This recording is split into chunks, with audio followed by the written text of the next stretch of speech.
es mucho más práctico que hacer un 2-5-1 por todos los tonos. Que tiene su función también, pero yo creo que es mucho más creativa una frase pequeña o un motivo de 3 notas. Estás escuchando el podcast de Canciones de Jazz, un programa dedicado a los y las que quieren improvisar mejor, aprender sobre el jazz, su historia, su repertorio y mucho más. Descubre a través de los episodios todos los secretos de los músicos profesionales para iniciarte en esta música o bien perfeccionar tus habilidades de músico de jazz. Soy Rémi Meurice, tu anfitrión y el fundador de www.cancionesdejazz.com, una web donde puedes descargar material didáctico gratuitamente. Justo antes de empezar, acuérdate de ponerle una evaluación positiva al podcast y suscribirte para ayudarme a seguir creando episodios, tener invitados de marca y llegar cada vez a más músicos.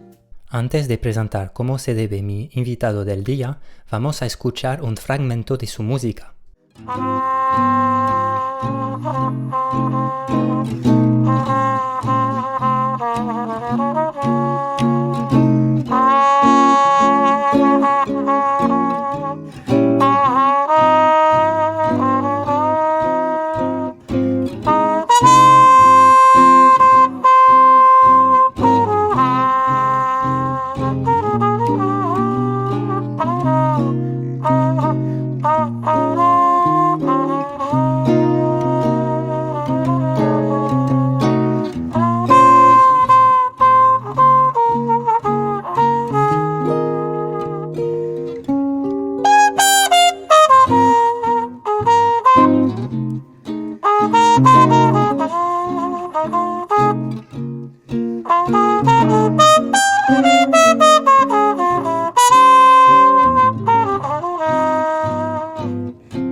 Hemos escuchado un extracto de My Heart Tells Me del trompetista Joan-Marc Sauque y del guitarrista Josep Travé. Joan-Marc Sauque es trompetista de jazz y se dedica también a la investigación sobre historia del jazz.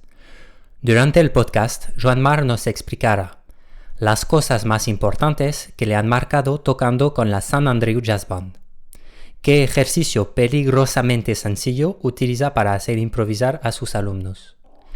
¿Cómo se dio cuenta de que la biografía de un célebre trompetista tenía errores y cómo los corrigió? ¿Por qué no deberías, según él, bajar la velocidad de un audio nunca? Y mucho más. Sin más esperar, te dejo escuchar mi conversación con Joan-Marc Sauque Vila. Hola Joan-Marc, pues es un placer tenerte en el podcast de hoy. Lo primero que pregunto a los invitados es que se presenten en algunas palabras. Entonces, ¿me podrías decir quién eres y qué haces? Pues soy Joan-Marc Sauque. Diría que soy trompetista porque es con lo que me gano la vida. Soy intérprete y también doy algunas clases en el taller de Musics y también que de esto todavía no me gano la vida, espero algún día que sí, con la investigación y sobre la historia del jazz y el análisis de la música. Perfecto, justamente yo quería hablar contigo de estas tres parcelas, ¿no? La de músico, la de profesor también y la de investigación, que me parece muy interesante. Y entonces, ¿cómo descubriste el jazz? Pues creo que cuando tenía 13 o 14 años, que yo ya tocaba la trompeta en la escuela de música, pero no era nada ni profesional, por supuesto, ni pasional. Era una extraescolar como hubiera sido ping-pong. Que me gustaba mucho ping-pong, pero en ese momento era totalmente indiferente de una a otra. Y un día en una fiesta con mi familia había unos músicos que se ve que eran músicos de jazz y yo toqué una canción que podía ser jazz, que era un estudio de estos del libro estudios o duetos de escuela. Y luego me preguntaron los músicos que si quería tocar un estándar con ellos. Y yo no sabía ni que era un estándar ni que esto pasara, ¿no? Y me dijo, bueno, muy fácil, hagamos si no el Cantaloupe Island. Y yo no lo conozco. Hostia, vale, pues hagamos el... Y empezó a decir nombres de los temas, sí, más típicos o más fáciles, ¿no? Y no conocía ninguno. Y al llegar a casa, pues me puse a buscar todo lo que pude. Y encontré casualmente una colección de discos de jazz que llevaba en casa desde los años 90 y que nadie había escuchado, que era de estas que venían con el periódico. Y ahí pues conocí a Dizzy Gillespie, a Benny Goodman, a Armstrong, a todos los que había en la colección. Qué bueno, qué bueno. ¿Y qué es lo que te llamó la atención de estos músicos que dio que luego tú quisiste buscar pues discos, partituras, etcétera? Bueno, dices de los músicos con los que coincidí. Exacto, sí. Bueno, vi que se lo pasaban bien, esto de entrada. Que es una cosa que tristemente hasta entonces no había experimentado en primera persona. O sea, sí, ves que hay gente que hace las cosas porque le gustan, ¿no? Pero en un contexto de escuela de música no te encuentras con esto tan a menudo. Los profesores muchas veces pues vamos a dar clase con una actitud más bien rutinaria y no tenemos por qué irradiar siempre una pasión por la música fuera del aula. O sea que a veces sí que hay como mucha pasión y interés en poder explicarse o enseñar, pero a mí hasta muy tarde no me preguntaron qué música me gusta o me dijeron, ostras, me encanta este disco. Y pasó igual cuando tenía 14 años. Y creo que fue por esto que vi que había un interés totalmente misterioso para mí en una música que era el jazz. Me siento un poco identificado, a mí me pasó algo similar.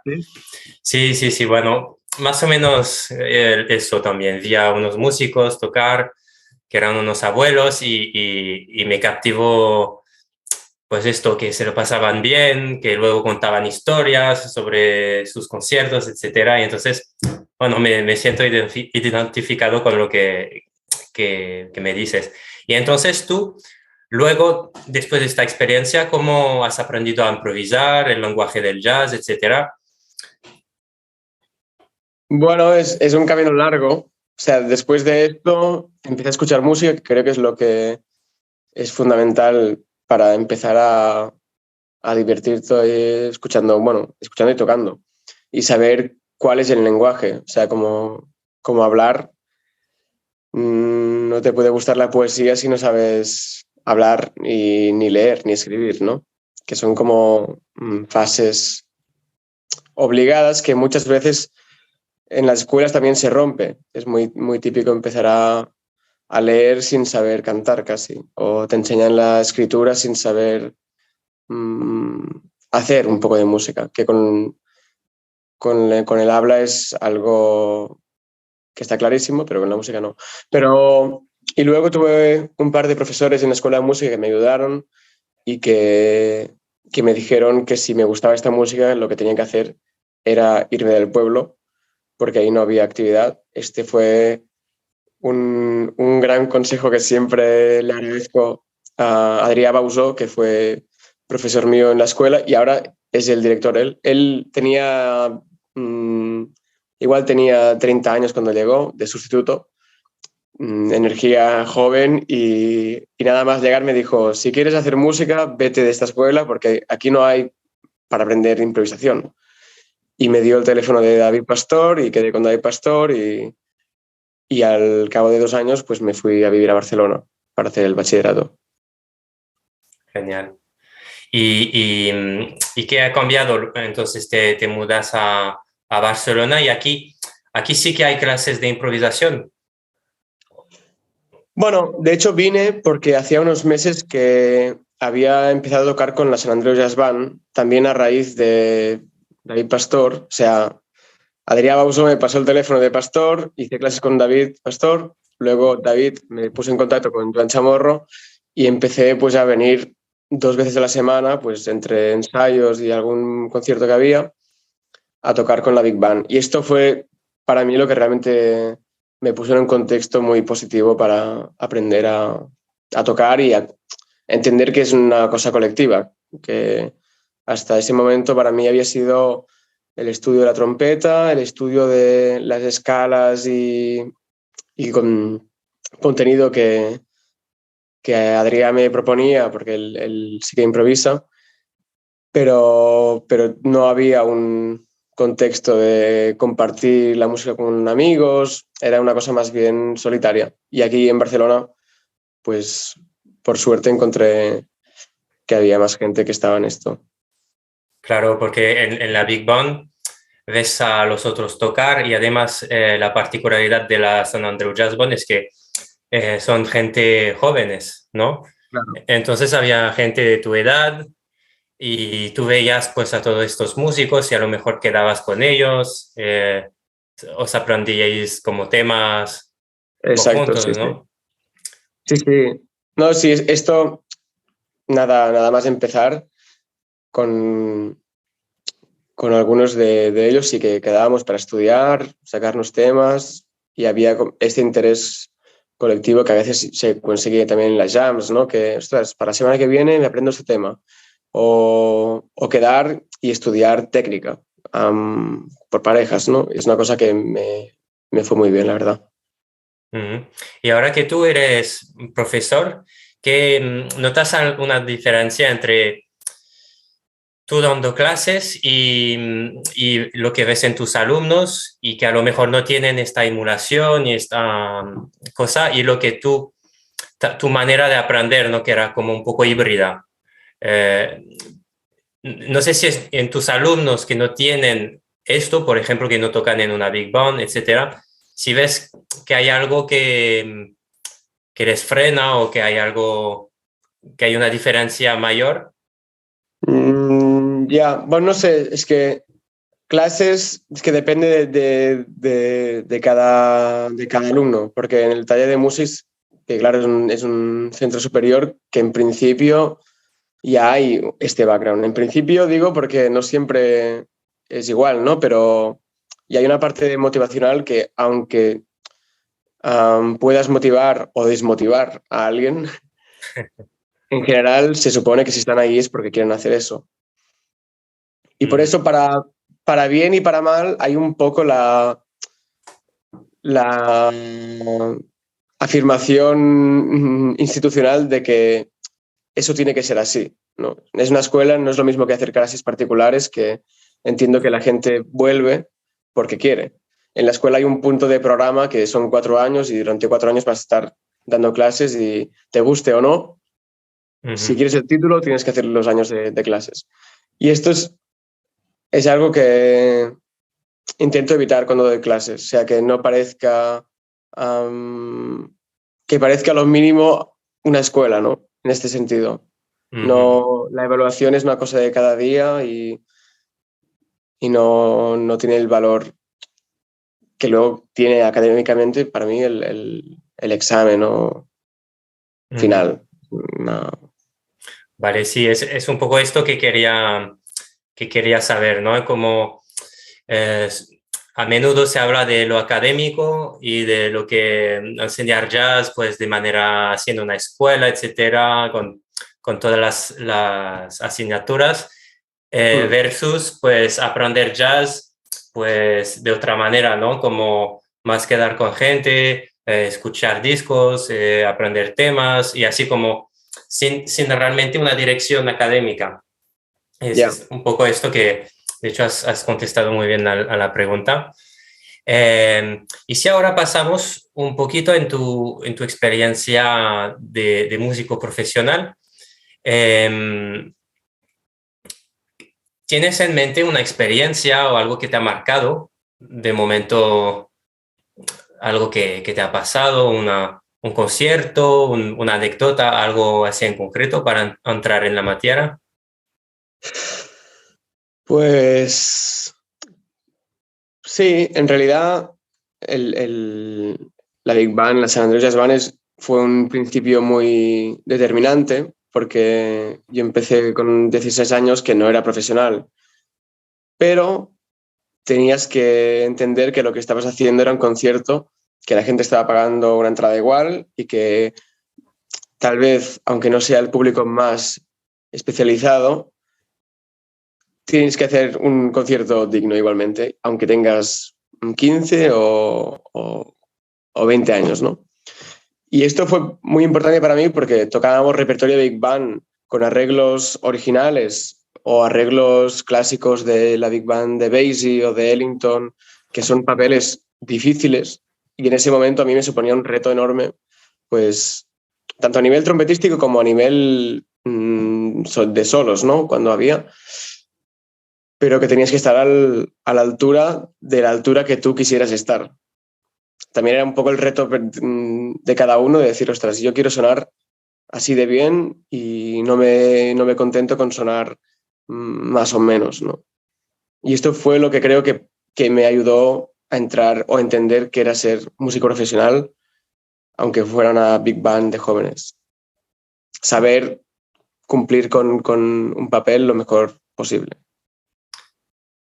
Muy bien, digamos una actitud profesional desde el primer momento, ¿no? Sí, exacto. Sí. Mm. Vale, vale, muy bien. Y ahora tu actualidad musical, o más bien desde la San Andreu Jazz Band y hasta hoy en día, ¿cuál ha sido tu recorrido profesionalmente? O sea, porque sé que ahora has sacado un disco hace poco, Sí. ¿vale? Y entre medio, ¿qué hubo? Bueno, grabamos un disco de presentación con Joan Chamorro, igual hace ya 6 o 7 años, igual Eh, 7. ¿En Big Band? No, había temas en distintas formaciones, que desde cuarteto a Big Band, la verdad, sí, había un par de Big Band. Y esto fue como el primer disco que, como los otros que saca Joan Chamorro con gente joven, que son discos de iniciación y fue muy positivo porque era la primera vez que te encontrabas con tener que pactar un repertorio, ver los arreglos, que yo no hice, igual hice un par de los que eran a cuarteto, pero bueno, había una mínima responsabilidad organizativa que teniendo 18 años, pues supone cierto reto. Y después, en 2018, grabé un disco con temas míos, así con letra, no canto yo, no te preocupes. Y estoy muy contento, que no lo saqué en su momento, pero el año pasado sí que decidí publicar los 5 temas que más me gustaban porque francamente me gustan, aunque haya cosas de sonido que hoy creo que serán distintas de tanto de mi sonido como del sonido del disco en sí. ¿Y tú Pero escribiste la letra de estas canciones? no, de hecho, una de las canciones, la letra la hizo Marta Garret, que también ella cantó el tema, Mm, y del otro que tiene letra, le puso letra Andrea Motis también, y también canta ella el tema. O ok, sea, es un disco que hay 3 temas o cuatro temas vocales. vale, ok. Y entonces, después de esto, perdona que estabas hablando, estabas Ah, siguiendo no. la historia y te... Y después de esto grabé con el trío, con Josep Travé y Giuseppe Campisi, que es un disco de jazz, y el otro era igual un poco más fusión con músicas de Brasil, había un poco de bossa y pseudo samba. Y, y este es un disco de temas de los años 40 y 50 principalmente, que ya responde más a la parte de investigación que también ya estaba haciendo, ¿no? Y que hay muchos temas, bueno, muchos no, hay varios temas que son segundas versiones, que son temas poco conocidos, otros que son bien conocidos, ¿no? Pero tenía ganas de encontrar esa sonoridad que me gusta y de temas raros que me gustan, que había encontrado pues haciendo un poco del el friki aquí en casa. Muy bien, muy bien. Pues pondremos todos estos enlaces para escuchar estos discos y todo lo que iremos hablando. Esto estará en la descripción. Pues entonces vamos a ir a esta parte de investigación. Ya lo has mencionado varias veces.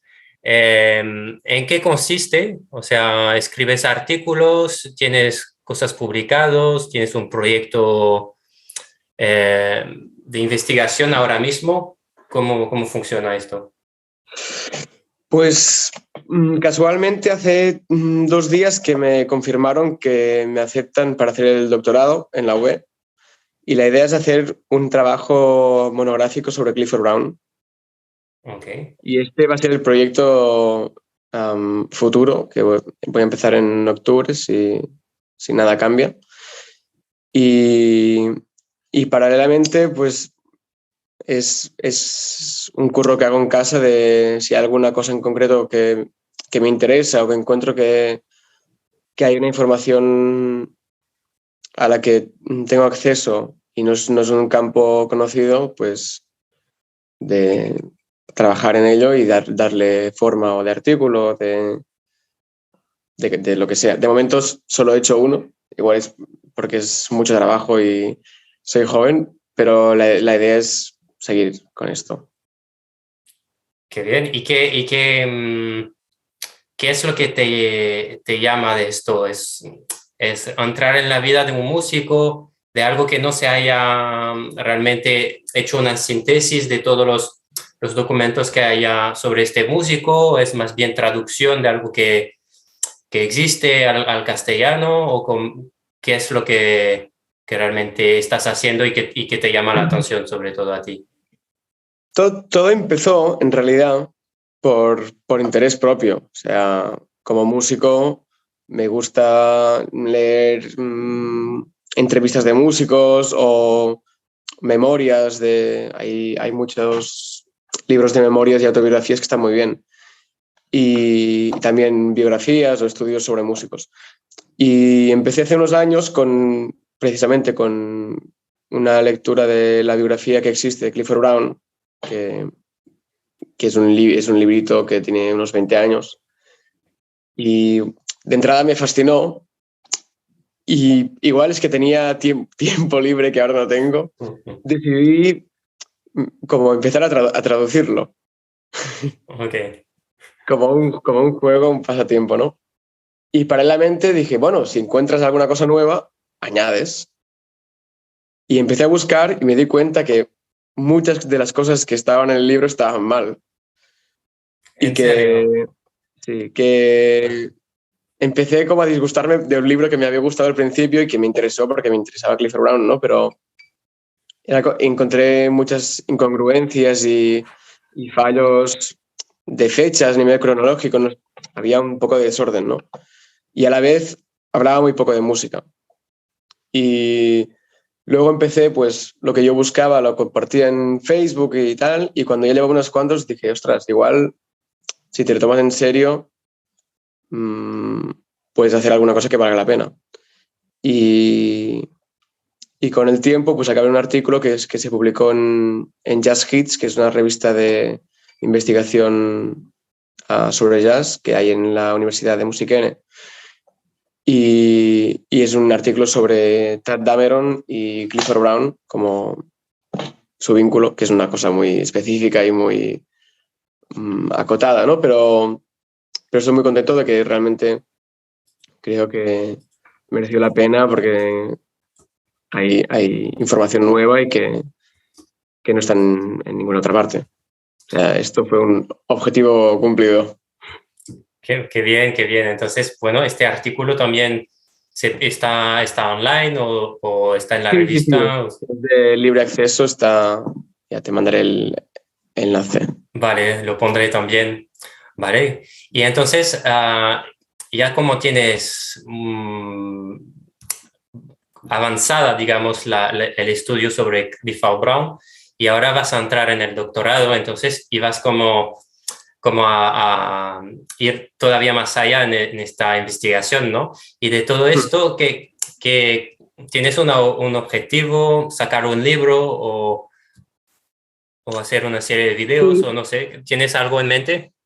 Sí, sí. La idea era hacer un trabajo escrito en forma de libro o recopilatorio de artículos, que sabiendo que solo hay siendo un músico tan relevante, tener solo un libro monográfico y que esté medio bien o medio mal, me parece que es un poco injusto por él. Uh-huh. Y la idea sería hacer un trabajo en forma de libro.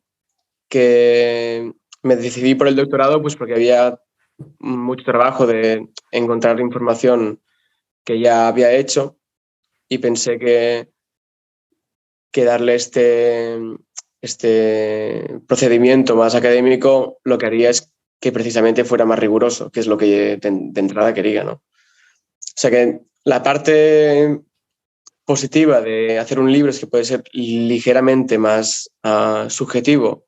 Digo ligeramente porque más que nada que te ahorras de referenciar todo lo que dices. Uh-huh. Pero la parte positiva es la misma que la negativa, ¿no? O sea, que tienes que buscar exactamente todo lo que dices y que no haya nada, en principio, subjetivo. Aunque también voy a hacer, como siendo músico, una parte de investigación artística, ¿no? Que es el trabajo que cualquier músico que se interese por un músico y tiene que estudiar su música, tiene que transcribir, tiene que intentar entender de todas las maneras posibles qué llevaba a ese músico a tocar así, ¿no? Y esta va a ser la parte como de investigación a través del instrumento y que puede parecer subjetiva, pero no tiene por qué. Es más bien que es tu instrumento y tu laboratorio es el instrumento, ¿no?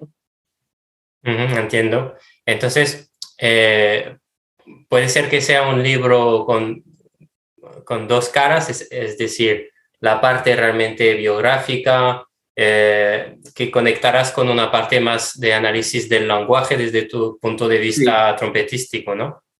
sí, esta es la idea, sí, sí. Intentar conectar un poco las dos partes, ¿no? ¿Qué es lo de la vida del músico influenció la música y viceversa, ¿no? Claro, ¿no? Y aunque fue un músico que murió muy joven y que tiene una trayectoria discográfica de 3 años solo, lo cual es poquísimo, pero que se pueden apreciar como ideas que se van desarrollando, que van entrando y saliendo. Uh-huh. O sea, también es la idea de cómo rastrear un poco um, todo esto. De acuerdo, muy bien, muy bien. Ok, ahora vamos a pasar a otra parte que me gusta preguntar también si tienes algunos consejos para alguien que quiere aprender el jazz. Alguien que le gusta mucho, que está empezando, pero no sabe muy bien qué hacer, pues, ¿qué le dirías tú a esta persona? Esa es una pregunta. Pues de entrada que se lo pasen bien, Ajá. que hagan lo que hagan, que sea para pasárselo bien. Y que, sobre todo al principio, si, si como te lo pasas bien escuchando música, escucha música, porque al final es lo más lúdico y lo más formativo también.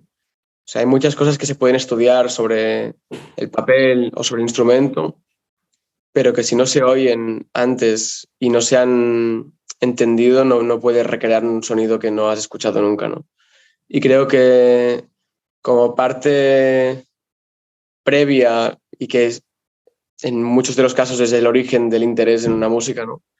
Creo que es muy importante no perder de vista que todo empezó así, ¿no? Como que hay los discos que nos gustan y escucharlos pues es entender de una manera sonora lo que pasa ahí. Auditiva, ¿no? Sí, Y, exacto. y copiar luego. Sí, sí, por supuesto. O sea, también depende del interés o el nivel de a quien diría esto, ¿no? Pero luego sí, imitar, intentar encontrar solos que sean asequibles.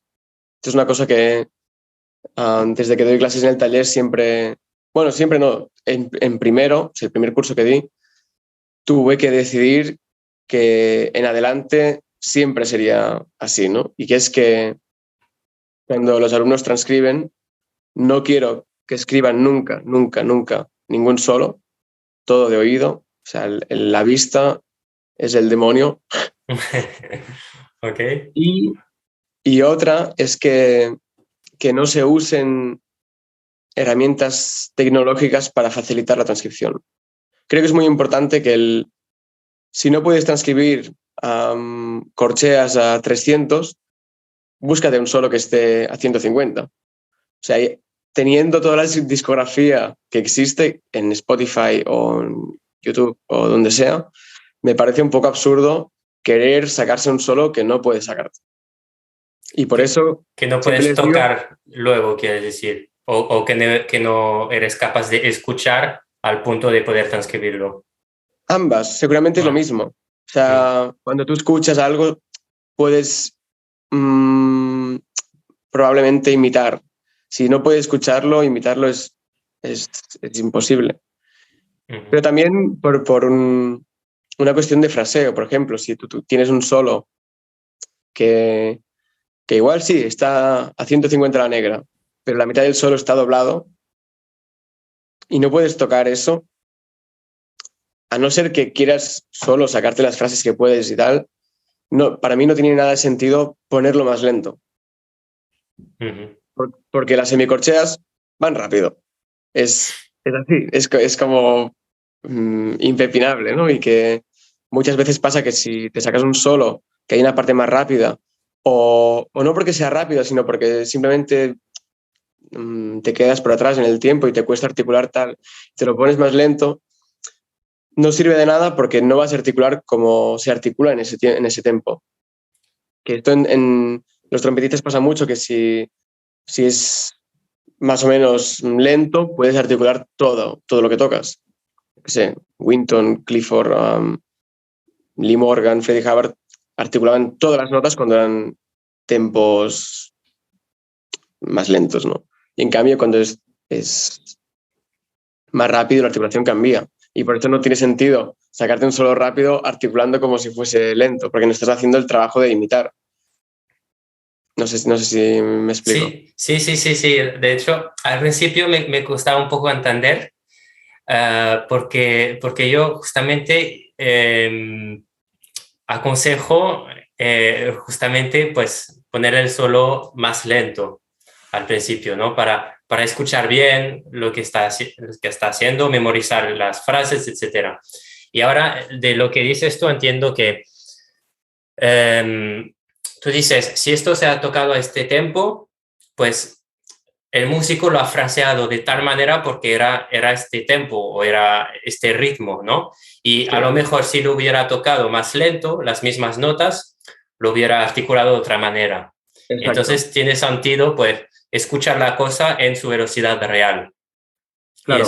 es esto que me has hecho, me estás haciendo reflexionar también sobre esto, porque estoy totalmente de acuerdo, de hecho. Claro. Eh, No, y, además creo que pasa muchísimo que la transcripción um, es, es una fuente que todo el mundo coincide en que es una o la más fiable, ¿no? Si te gusta la música, imitar es la fuente ¿cómo diría?, aprender por uno mismo y absorber un lenguaje. Pasa que si escribes, cuando tienes un papel y la escritura es una simplificación, en principio. mm, Digo en principio porque hay gente que cuando toca, igual es que está pensando tanto en la música escrita y hay cosas de expresividad que se pierden ahí. Si tú lees una transcripción estándar que puedes encontrar con 3 clics de, yo qué sé, de cualquier solo de Lee Morgan, probablemente no haya ninguna articulación, ninguna, no haya ningún regulador de volumen. Esto por supuesto que no, nunca. ¿Qué transcripción tiene un esforzando, ¿no? Aunque lo toquen. Sí, sí. Creo que transcribir escribiendo propicia que no haya más dinámicas, que no haya un poco más de retórica, de poética. Por ejemplo, Clifford Brown, ya que hablamos de él, es un músico que tiene un lenguaje muy diverso y hay partes como muy casi operísticas, ¿no? Muy líricas, otras más bebop, otras un poco con un carácter más juguetón, y que son cosas que sobre el papel no se pueden plasmar. O sí, pero sería un papel imposible de leer, porque estaría lleno de indicaciones, ¿no? De aquí, tal, como, no sé. Y por eso creo que es importante imitar desde cero al 100%. Y sin pasar por la partitura. Sin pasar por la partitura y sin pasar por ralentizar la escucha, porque aparte que hay solos que cuando los pones lentos suenan fatal, y cuesta mucho diferenciar si lo que está haciendo es un layback o si está tocando con otro ritmo. Sí, estoy de acuerdo. Y una cosa muy importante que has dicho es las diferentes maneras de tocar, ¿no? Que decías que Clifford Brown, pues, a veces es un poco juguetón, utiliza efectos, utiliza, pues, un ritmo que no se puede escribir o dinámicas, ¿no? Y es una cosa que insisto mucho también en mis alumnos, es no hace falta esperar de tener mucho vocabulario, muchas frases, escalas, etcétera, para improvisar. Puedes improvisar con muy pocas notas, pero lo que sí puedes utilizar tu creatividad es haciendo efectos o tocando más fuerte, más flojo, cambiando el fraseo, ¿no? Picado o haciendo sorpresas de este tipo, ¿no? Y esto son recursos que realmente no se utilizan tanto Claro. Pero si escuchas a Miles o a Clifford, pues realmente pues van a hacer un montón de efectos, aunque sea pues un pequeño bend o cualquier cosa, Sí. ¿no? Y todo esto también participa al hecho que nos guste este músico y su personalidad. Entonces es importante lo que has dicho también sobre la transcripción. Y ahora, Joanmar, respecto a la improvisación, claro, ¿qué haces tú luego cuando ya has transcrito, etcétera, y luego que quieres improvisar? ¿Cuál es la transición que hay que hacer? Pues, a ver, también jugar con los riffs. Yo creo que el riff es un motivo que puede ir muy bien para jugar con la articulación, con las dinámicas, y a la vez, como es una frase repetitiva, tienes la opción de repetirla y pulirla.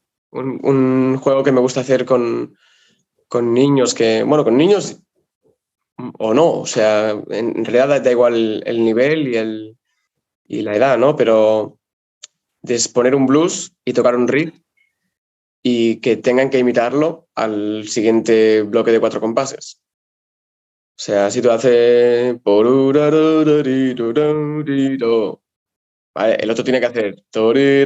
Es como, repite conmigo, ¿no? Tiene esta parte inmediata, que es como una transcripción inmediata, y que si hay un error, no pasa nada, vuelvo a tocar el mismo y que vea dónde está el error y luego, ostras, vale. Probablemente la articulación y el sonido ya sí que se imite, pero igual en una ya están las notas, pero suena o todo muy llano, ¿no? Y es cuestión de mira, fíjate aquí, que tenga el peso y que puedas estar tocando y a la vez escuchando qué es lo que estás tocando. Que muchas veces cuando pensamos en la música escrita, pensamos en pasar por los cambios, pensamos en la matemática musical, pero no nos damos cuenta que no estamos tocando nada más que las notas, ¿no? Sí, es solamente una parte de la música, las notas. Exacto. ¿No? Luego hay la interpretación, jugar con el ritmo, hacer un poco al loco, como digo yo. Y luego, pues claro, con este riff, tú puedes intentar jugar a cambiar una nota, modificar un poco el Exacto. ritmo, añadir un cromatismo o quitar notas incluso, ¿no? Y esto poco a poco es como para ir hacia improvisar, ¿no? Directamente. Sí, y luego girar. O sea, si yo propongo un riff, al cabo de 5 coros, que el alumno o quien esté aprendiendo proponga el riff también. Y Ujú. que te des cuenta, ostras, ¿qué funciona más en un blues? ¿Tocar la tercera menor o la tercera mayor?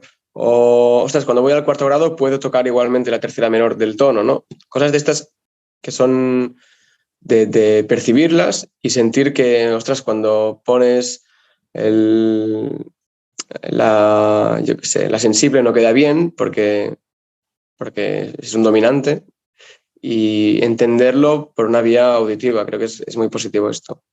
O sea, hacer ensayo y error, ¿no? Tocar, por ejemplo, como decías antes, la séptima mayor en un acorde de dominante y decir, esta nota no suena bien porque, claro, el pianista que me está acompañando está tocando la otra nota, la otra séptima, no la séptima menor. Y Exacto, entonces tú exacto. escucharlo y no leer en un libro decir, pues no se puede tocar esta nota, sino experimentar, tocarla y ver por qué no la solemos tocar, ¿no? Sí, sí, sí.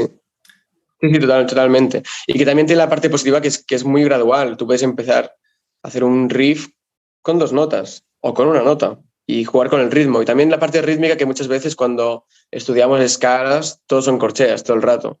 Y el riff tiene este componente mmm, primario que es el ritmo, que es un riff no puede ser 4 compases de corcheas. Esto no es un riff, ¿no? Un riff es una cosa repetitiva y muy desarrollable.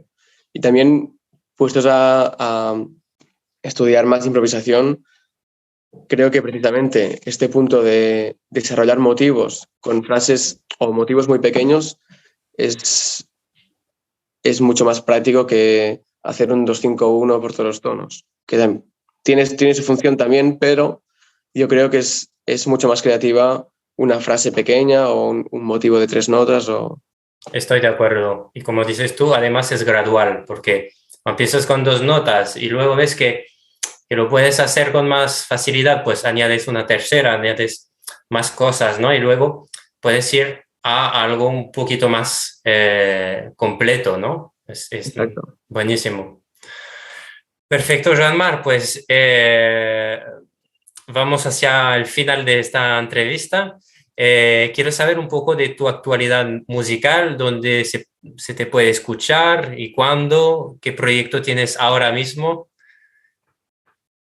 Pues mira, con mi grupo el primer concierto que tenemos es en la Estartit, que hay un festival, y tocamos el 22 de julio, que es un festival que dura un fin de semana. Hay la programación internacional que está Aldi Meola, está Mulatu, que toca el mismo día que nosotros. Bueno, y hay grupos de primer nivel y luego hay grupos también de primer nivel, creo, de la escena, que hay Irene Reig, que toca el alto, es increíble, o Alba Careta, Eva Fernández. O sea, hay un poco las 2 caras, ¿no? De la parte nacional y la parte internacional. Y después con el grupo este grabaremos en septiembre también otra vez y la idea es sacar otro disco y a la vez como músico, pues ya sabes que hay que tocar con las bandas que surjan y es un mundo muy diverso, la verdad. Ahora también tocamos con la BAO, la Barcelona Art Orchestra, que es una orquesta como de Third Stream que montaron Luis Vidal, Joan Vidal, Lluc Casares y Néstor Jiménez. Y esta es una banda que hay poca actividad porque somos casi 20, pero me hace un montón de ilusión porque es música escrita con mucho interés por la composición y que es un gusto de tocar. Buenísimo. Y bueno, pues lo mismo pondremos enlaces de todo lo que me pasarás luego. Y Mm. justamente hablando de estos, ¿tú tienes una web o red social? O... Sí, sí, sí. Tanto web como Instagram o Facebook, y ahí voy Vale. actualizando. Vale, perfecto. Y para acabar esto, pues te quería preguntar si tienes un libro, un disco, una película sobre jazz o no, para recomendar a las personas que nos estén escuchando. Pues sí, sí, sí. Disco, por ejemplo.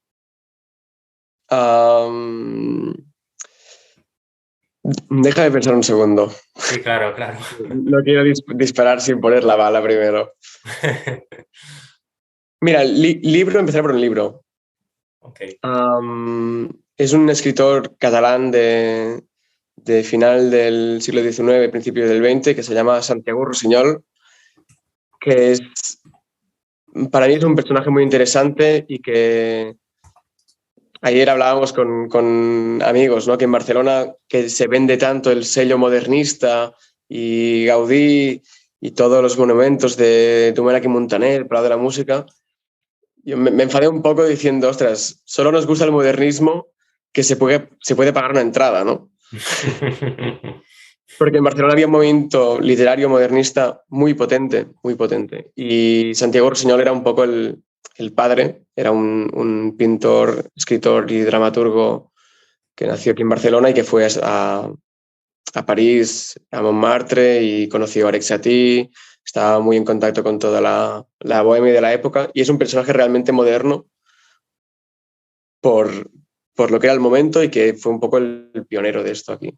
Y si tuviera que recomendar un libro, sobre todo para entender este momento y también parte de la mentalidad catalana, si, si, si todavía existe, que existe en muchas cosas todavía existe. Es un librito que seguro que a mucha gente le suena, que se llama La boca del señor Esteba, que va de una familia de menestrales y de trabajadores de Barcelona que después de muchas generaciones de trabajar duro para conseguir una pequeña estabilidad, ¿no? Le sale un hijo que quiere ser escultor. Y es un poco es un poco autobiográfico, ¿no? Porque su familia no eran trabajadores de una tienda pequeña, sino que eran industriales, pero no deja ser un poco la crítica a lo que se encontró él. Y luego discos, soy muy fan de Joao Gilberto. Okay.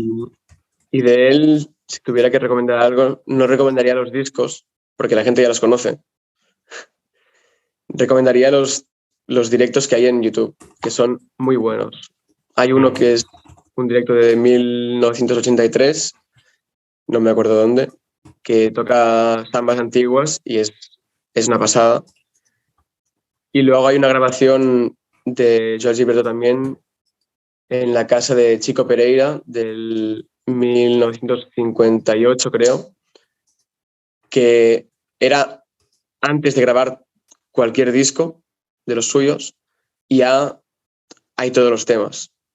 Y suena muy fresco, suena todo muy original y es como que puedes palpar que en ese momento eso era la música moderna y como más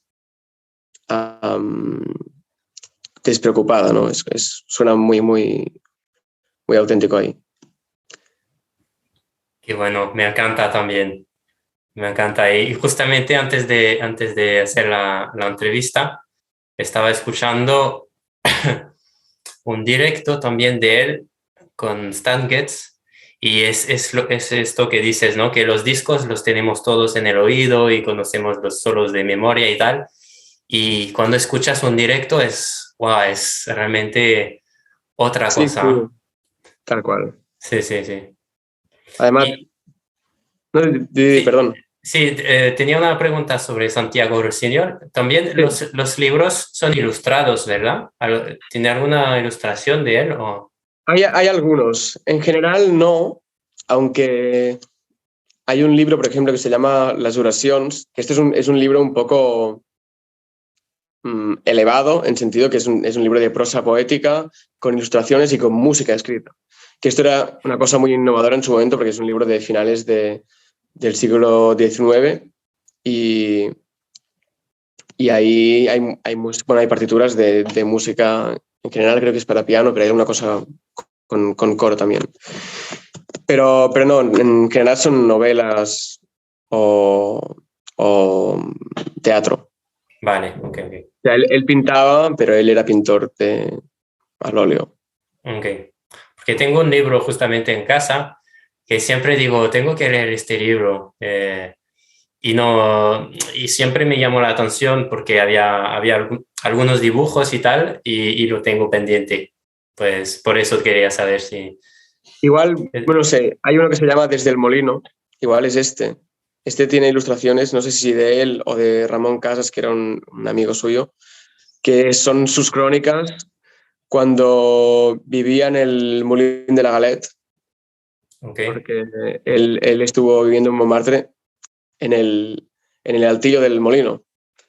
Y son un poco sus crónicas desde París, ¿no? Que las mandaba al principio al diario aquí y luego las compilaron en un libro. Y ahí sí que hay ilustraciones. No sé si son de él, ahora mismo no me acuerdo, o de Ramón Carlos. Vale, de acuerdo. Ok. Pero sí. Y antes te he cortado, ¿querías recomendar algo más? Pues no sé, no, en realidad sí. Yo recomendaría todo lo que me gusta, pero... Bueno, con lo que has dicho ya yo creo que suficiente igual. hay para escuchar y leer, o sea que está muy bien. Vale, pues Joanmar, muchas gracias por tu tiempo, por esta entrevista. Seguro que le va a gustar mucho a la gente. Y te digo hasta pronto en un escenario o bien claro. en cualquier ocasión. Vale, gracias Remy. Un abrazo, chao. Un abrazo, chao. Gracias por escuchar el podcast de Canciones de Jazz. Si te gustó el episodio, deja la mejor evaluación posible en tu plataforma de podcast preferida y escribe en comentario unas palabras para animar a otros a escuchar el podcast. Así me permitirás seguir grabando episodio y aportarte contenido de calidad. Te tomará 20 segundos nada más y ayudarás al podcast a crecer. Puedes también recomendar el podcast a un amigo y enviar tus preguntas y sugerencias visitando www.cancionesdejazz.com/podcast. Gracias de antemano y nos vemos en el próximo episodio.